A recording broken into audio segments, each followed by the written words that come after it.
નમસ્કાર ખેડૂત મિત્રો, સ્વાગત છે બધા મિત્રોનો અમારી યુટ્યુબ ચેનલમાં। તો મિત્રો, જાણીતા વેધર એનાલિસ્ટ અશોકભાઈ પટેલ દ્વારા તારીખ 14 મેથી 21મી મે સુધીની આગાહી કરવામાં આવી છે। તો આ તારીખો દરમિયાન ગુજરાતનું હવામાન કેવું રહેશે સંપૂર્ણ માહિતી તેમણે જણાવી છે અને એક રાહતના સમાચાર પણ આપ્યા છે। તો તે વિશેની માહિતી જોઈએ તે પહેલાં જે પણ મિત્રો નવા છે તે ચેનલને સબસ્ક્રાઈબ કરી લેજો।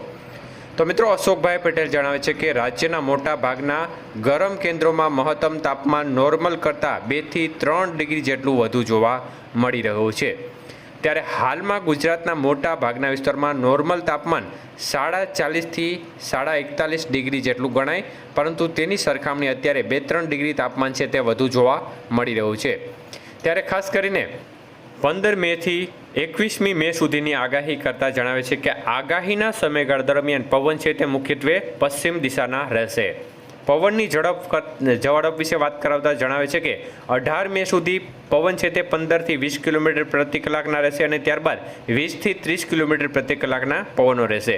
પવનના ઝાટકા વિશે વાત કરતા તેઓ જણાવે છે કે 18મી મે સુધી 20 થી 25 કિલોમીટર પ્રતિ કલાકની ઝડપે પવનના ઝાટકા ફૂંકાઈ શકે છે, જ્યારે ત્યારબાદ 25 થી 35 કિલોમીટર પ્રતિ કલાકની ઝડપે પવનના ઝાટકા જોવા મળી શકે છે।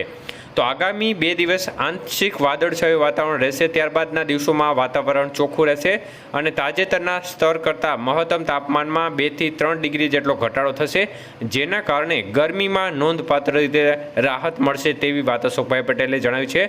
મોટાભાગના ગરમ કેન્દ્રોમાં જે આગાહીના દિવસો છે તેમાં મોટાભાગના દિવસોમાં તાપમાન 40 થી 43 ડિગ્રી વચ્ચે રહેશે અને દૈનિક ધોરણે 1 થી 3 ડિગ્રી જેટલી વધઘટ શક્ય છે। મોટાભાગના વિસ્તારમાં તાપમાન 40 થી 42 ડિગ્રી રહેશે, થોડાક કેન્દ્રોમાં તાપમાન 43 ડિગ્રી સુધી પણ રહેશે। ત્યારે આગામી 7 દિવસ સૌરાષ્ટ્ર ગુજરાત અને કચ્છના ભાગોમાં ગરમીમાં રાહત મળવાની શક્યતાઓ છે તેમણે વાત કરી છે અને મહત્તમ તાપમાન છે તે 40 થી 43 ડિગ્રી વચ્ચે રહેવાની શક્યતાઓ વ્યક્ત કરી છે, જે મોસમી નોર્મલ નજીક છે અને છેલ્લા કેટલાક દિવસોથી અનુભવાયેલા વધુ ગરમીની તુલનામાં તાપમાન છે તેમાં નોંધપાત્ર રીતે ઘટાડો થશે તેવી વાત અશોકભાઈ પટેલે કરી છે।